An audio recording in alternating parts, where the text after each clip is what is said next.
Okay, we're going to do the 4 operations on fractions. So if you're adding a third and a third, you know if you had a third here and a third here, now you have 2 thirds. So the part that has to be the same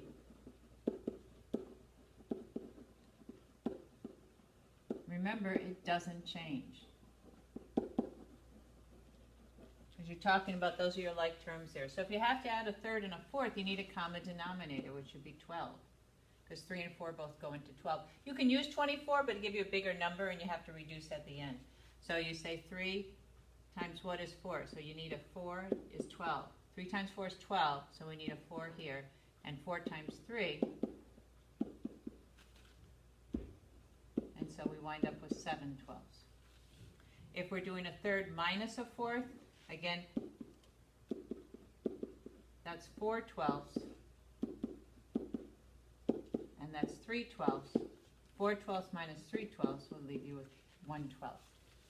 If you have mixed numbers, the easiest way to do it is to change them into improper. So this would be, you know, that's 2 wholes, so that's 6, plus 1 is 7. So you do 2 times 3 plus 1, 7 thirds minus 13 fourths.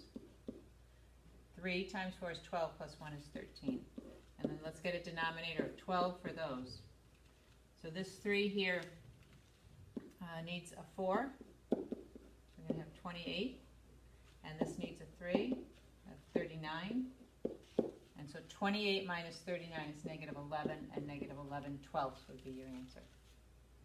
So that's addition and subtraction. Addition and subtraction are generally a little harder on all the operations, on all the different types of numbers, because you need those like terms, whatever it would be. Here it's a like denominator. If you're multiplying, you don't need that common denominator. So a third times a third is a ninth. A third divided by a third. Well, let's do this one first. So this would be 3 1/2. 3 times 2, 6 plus 1, 7 halves times 2 thirds. And remember, you could multiply across and get 14 out of 6.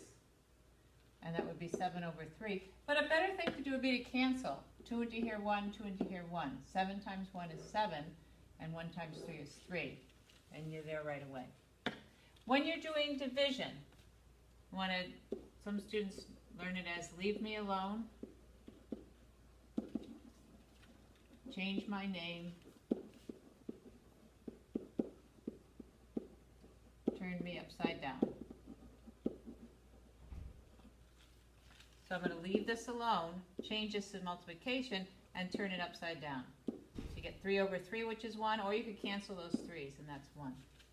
If you have a third times a fourth, again, you don't need common denominators. 1 times 1 is 1, 3 times 4 is 12. That's a 12th. A fourth of a third would be a 12th. If you took a third, like we had on the other page, and divided that into fourths, you'd have 1, 2, 3, 4 of those, and what ratio? A fourth of a third. So 1/4 of them would be 1, 1, 2, 3, 4, 12, so it's 1/12. Leave me alone, change my name, turn me upside down. 25 thirds. And you can leave it as 25 thirds. And then here again, you want to make it improper first. So 2 times 3 is 6, plus 2 is 8. So it's 8 thirds divided by 16 ninths, which would be 8 thirds times 9 over 16. And again, let's do some canceling here. So 3 into here, 1, 3 into here, 3, 8 into here, 1, 8 into here, 2. So we're left with 3 over 2. And again, you could do 72 over 48, but it's just easier to do 3 over 2. So remember, multiplication and division do not need common denominator, but division you have to multiply by the inverse. And then addition and subtraction do need them.